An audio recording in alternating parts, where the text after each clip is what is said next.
आयुर्वेदानुसार रजोनिवृत्ती म्हणजे धातुक्षय आणि वात हा वाढायला लागतो, बिघडायला लागतो. तर वात म्हणजे मज्जासंस्था, शरीरातली गती, कोरडेपणा, अस्थिरपणा, संवेदनशीलता, ह्या सगळ्याला आपण वात असं म्हणू शकतो. आणि त्यामुळेच मेनोपॉजमध्ये किंवा रजोनिवृत्तीच्या काळामध्ये बायकांमध्ये ही वेगवेगळी लक्षणं आपल्याला दिसतात. म्हणजे कुठलाही मोठा आवाज हा खूप त्रासदायक वाटतो. झोप अगदी पटकन मोडणारीही असू शकते.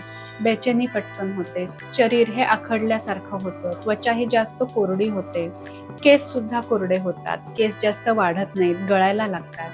आणि एकूणच ही शारीरिक आणि मानसिक अस्थिरता ही खूप जास्त प्रमाणात जाणवते.